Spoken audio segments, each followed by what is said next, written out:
Welcome to Total Retail Talks, your podcast channel for retail knowledge. Welcome to this episode of Total Retail Talks. I'm Joe Keenan, Editor-in-Chief of Total Retail, and today I am joined by Jacee Scoular, who is the Director of Brand Marketing Strategy at Hollister. And we're going to be talking to Jacee today about Hollister's Show Up for 2020 campaign, a first-time voter campaign that it's in the middle of right now. So thank you for joining us today, Jacee. Hi, Joe. Thanks for having me. So let's, as I noted, let's talk about this first-time voter campaign, Show Up for 2020. Kind of tell us, our audience, a little bit about the inspiration for Hollister to launch this campaign, and especially considering the fact that a sizable portion of the brand's customer base is not yet of voting age. Yeah, sure. So Show Up for 2020 is really a campaign focused on activating the more than 15 million eligible first-time voters, on really helping them understand and educate themselves on the voting process and how to make a difference, really on the issues that are mattering to them most. Elements of the campaign include a first-time voter guide and a voter terminology guide, both of which are featured. I don't know if we've mentioned the CRAM, our partner for this campaign, but featured in the CRAM, which is a daily newsletter that provides news and world events to millions of Gen Z readers every year.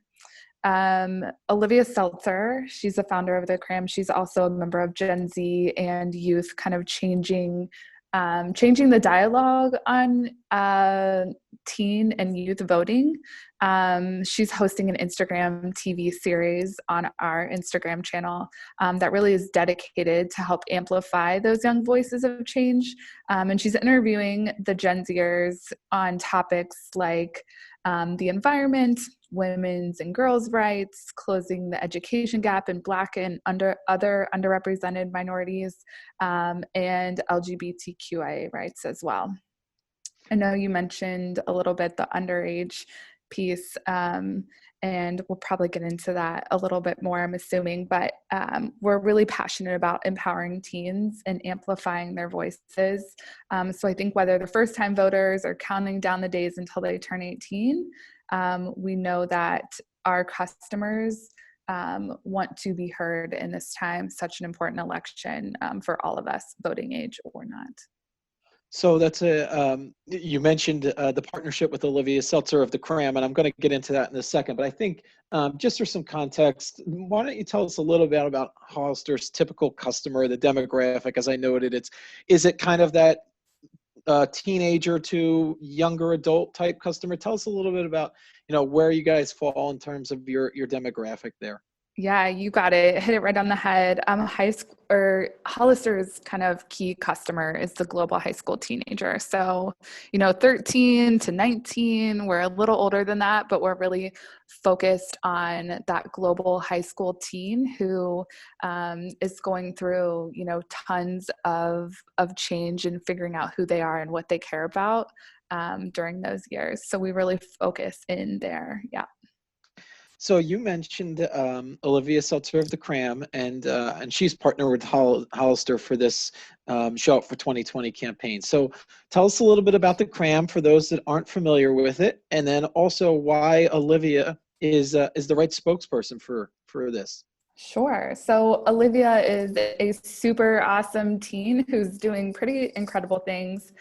In addition to being founder of the CRAM, which is a online newsletter and website. She has over 2.5 million readers every month.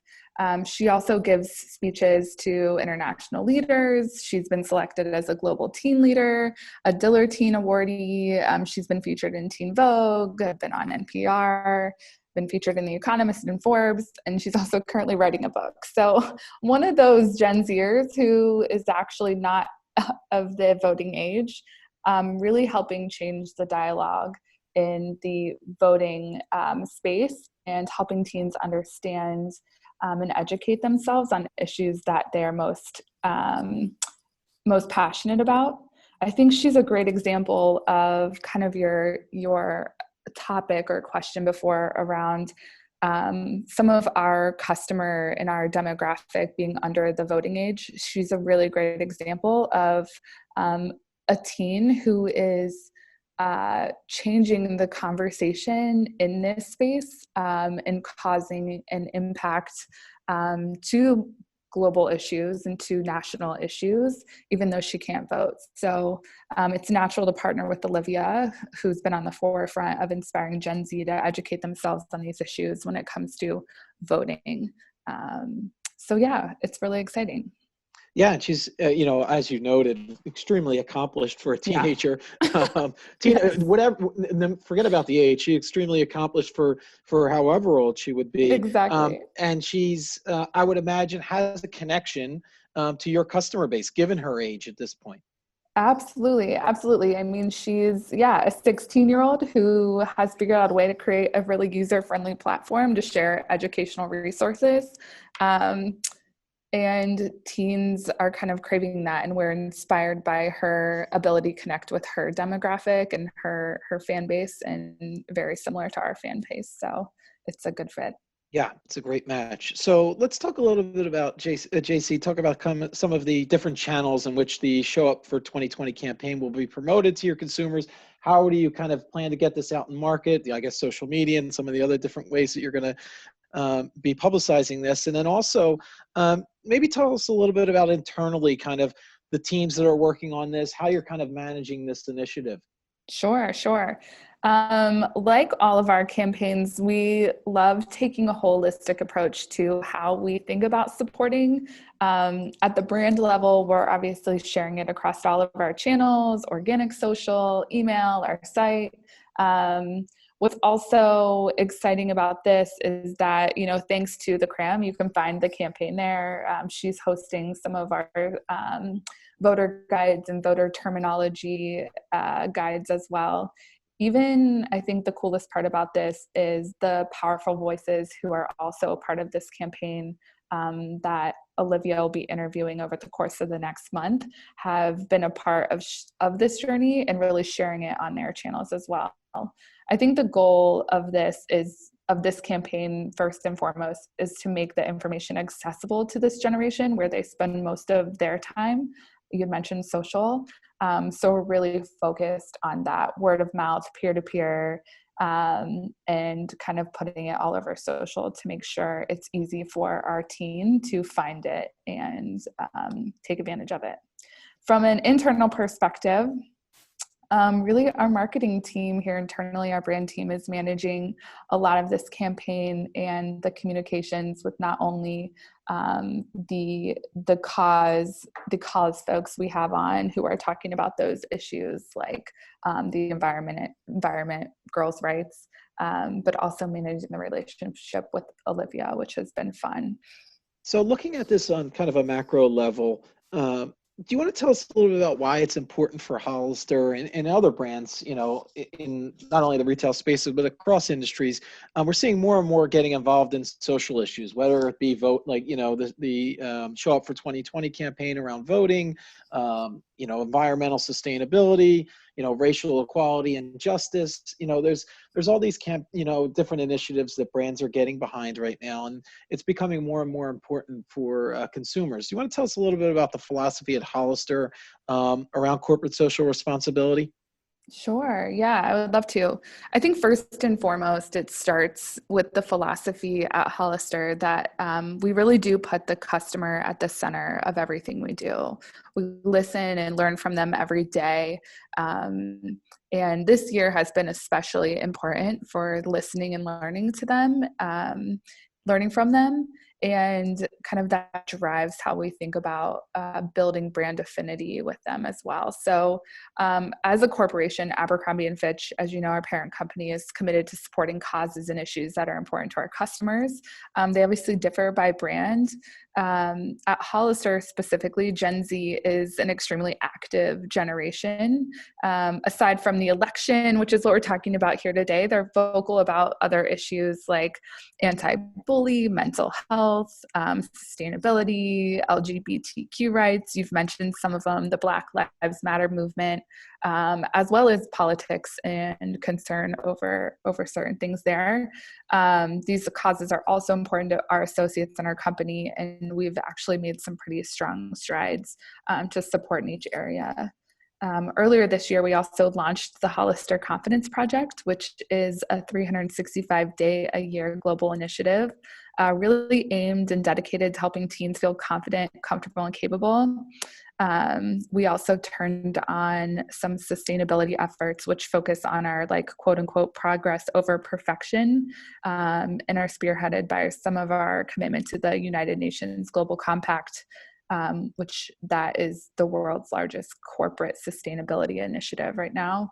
And then most recently, we've been expressing our support for the BIPOC community. We started with the listening and learning phase, as I mentioned earlier. We're now actioning into partnering with organizations who support, uplift, and embrace that community, and investigating and researching some really meaningful long-term partnerships there. So we kind of have a deep history in this CSR space, and feel like for Hollister, we take a very authentic approach to it, again, putting the customer at the center of what we do. So yeah, that's some great work that your parent company, Abercrombie and Fitch, and then down at the brand level at Hollister, that you guys have kind of put into place, specific to the Show Up for 2020 campaign. Yeah. What you've started this campaign in mid-September. Tell us a little bit about kind of the feedback you've gotten from your customers since launching it, and then a second part to that, Jacee, in terms of how that feedback influences future campaigns and programs from Hollister, similar to something such like the Show Up for 2020 campaign. Sure. I would say the feedback has been pretty great so far. It's probably the coolest part is seeing, the youth who have been featured on some of our Show Up for 2020 episodes, as well as in large part our Volume On series. It's cool to see their friends and their family and the organizations they support show up in our comments and feed and encourage them and clap for them, and hearts and fire emojis and all of those other things. So the community is really rooting on these teens who are using their voice in a really authentic way. And for us, opening up our platform to be able to give them that voice has been just as inspiring for us as it probably has been for them. So that's really exciting. So as you go into a project such as this, a marketing campaign, I'm sure there's the goals that you define at the beginning of it. Do you want to tell us a little bit about, some of the goals that Hollister has set or hopes to accomplish it with its Show Up for 2020 campaign? Sure. Although many of our customers can't vote, Gen Z is still very much involved in the conversation around politics and social justice. And I talked, several times throughout this around putting customer at the center of everything we do. And then really the other kind of guiding principle inside of Hollister is we set out a purpose to make teens more confident every day a few years ago. And really that's why all of us show up at work every day. And so our goal as a brand is to, one, live by and show up through the purpose lens that we put in place around confidence. This campaign is providing confidence to teens to feel like their voice matters and be able to educate themselves on how to use it. And also, grow in that affinity space with our customer by engaging in conversations that matter to them. So finally, Jacee, for those in our audience that want to learn more about Hollister's Show Up for 2020 campaign, where should they go? Yeah, that's a great chance for me to plug our Instagram handle at Hollister Co. You'll find, Instagram stories, highlights, as well as our IGTV series there. And then you can always access our first-time voter guide and our voter terminology on Olivia Seltzer's website, thecram.com. Great. Well, I'm going to take this opportunity to thank Jacee Scoular, the Director of Brand Marketing Strategy at Hollister, for talking to us today on Total Retail Talks. Thank you, Jacee. Thanks for having me. Thanks for listening. For more information on this podcast, please check out our podcast channel page at mytotalretail.com/podcast for show notes. Total Retail Talks is available on Apple Podcasts, Google Play, Stitcher, and Spotify. Make sure to subscribe on our podcast channel page as well. If you've enjoyed this episode, please take a few moments to rate and review this podcast. Thanks, and until next time, this has been Total Retail Talks.